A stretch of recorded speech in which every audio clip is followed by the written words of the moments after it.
Hi, I'm Mickeleh with a report on the UK elections for Americans. Voters in the UK went to the polls yesterday and the results are in. The Parliament is hung. Michael. You're not going for that joke, are you? You're right, Todd. I won't go anywhere near it. Right off the bat, I know there are three problems with this video. First of all, by the time you see it, you'll know more about the results than I do when I'm recording it. Second, if you're interested in politics, you probably know everything I'm going to talk about. And if you're not interested in politics, why would you want to watch this? Oh, I know, charts. We've got charts, and I'll throw in some uke, too.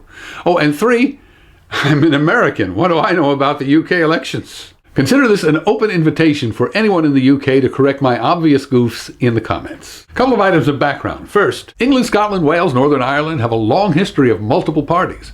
But as long as I can remember, and even going back to the 1920s, the governments have always been formed by one of the two top parties. The Conservatives, known in the headlines and in conversation as the Tories, and the Labour Party, known in the headlines and conversation as the Labour Party, headed by the current Prime Minister, Gordon Brown. Side note, in the US, liberal Democrat, small L, capital D, is one of those epithets that Republicans like to hurl at the Democrats to disparage them and to scare the voters.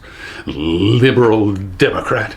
But in the UK, Liberal Democrat, capital L, capital D, is the actual name of a party. It's one of those merger names. Came about in 1988 when these two parties got together to form the Liberal Democrats, known in conversation and headlines as the Lib Dems. And the Lib Dems have been growing. In fact, 3 weeks ago they surged. Why? 2 words. Televised debate. This picture alone, just seeing the three party leaders side by side, treated as equals, kind of made them equals. Turns out Nick Clegg did really well and the other two guys were kind of flat-footed. So most people said he won the debate. Polls showed it, commentators said it, people read it, they talked about it. You can see it happening in these tracking polls. Boom, right here.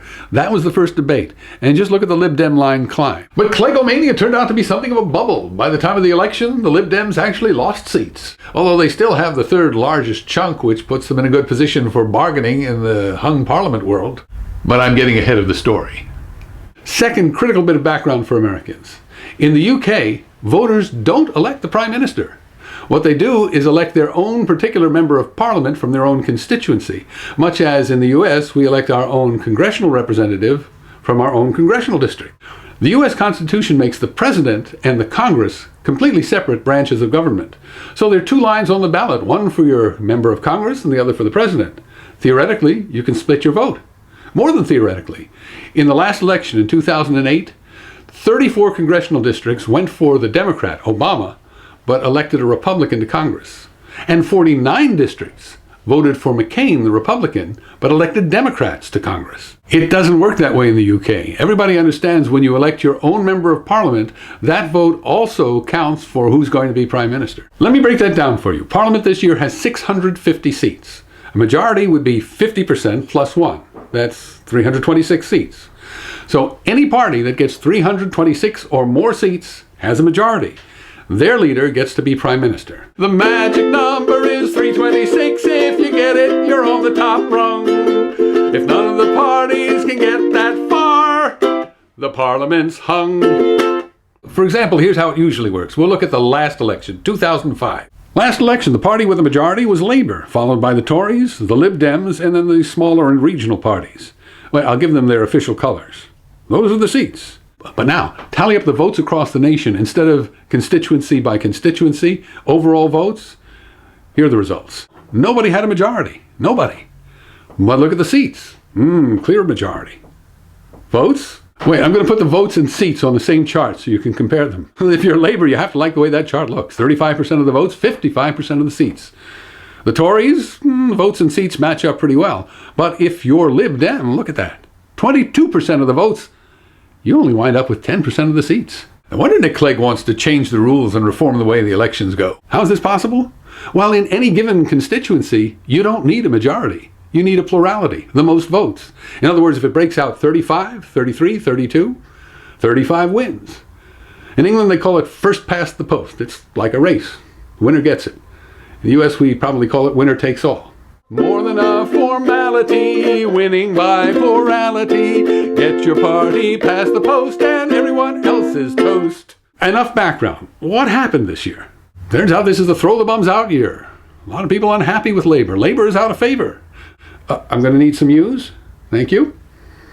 Economic woes, scandal, corruption, real boring guy at the top, fear of what's happening in Greece, fear of the euro, fear of immigrants, whatever it is, a lot of people want change. On the other hand, a majority of the country does not want to see the Tories getting back into power. YouTuber Georgie Boom translated the sentiment into Potterese on Facebook last week. She wrote, I believe that David Cameron, the Conservative leader, I believe David Cameron is like Professor Quirrell, except he hides Thatcher under his turban instead of Voldemort.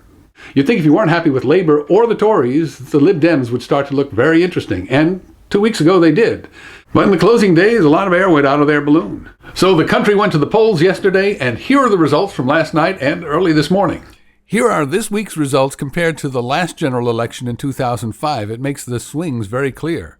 Labour down, Conservatives, the Tories are up, and the Lib Dems are up. But the overall national total doesn't count in terms of who's going to form a government. This is what happened in the constituencies. Labour down. The Conservatives did not make their majority, so it's a hung parliament. And the Lib Dems lost seats, even though they have more votes overall. That'll become even clearer when you put the national vote and the seats on the same chart. That's 5 years ago. Let's see what happened this year. Both Labour and the Tories have more seats than their national totals would give them. And look at the poor Lib Dems. Up in the totals, down in their seats. That's a good case for reform, it seems to me. But I'm looking at all this from a great distance, an ocean and a continent away. I'm in the northwest United States, near Seattle, and none of this affects me directly. Now, I know I've got a lot of subscribers in the UK, and I'd love to hear from you. What is going on? How do you feel about it? And what would you like to see happening next? Oh, and my fellow Americans, if you have any questions about the election in the United Kingdom, please ask them in the comments, and maybe some kindly person from the UK will give us an answer. The question going forward, of course, is now what? And I'm afraid I'm not the one to answer that. If you have any ideas about now what, put them in the comments. Until next time, I'm Mickeleh.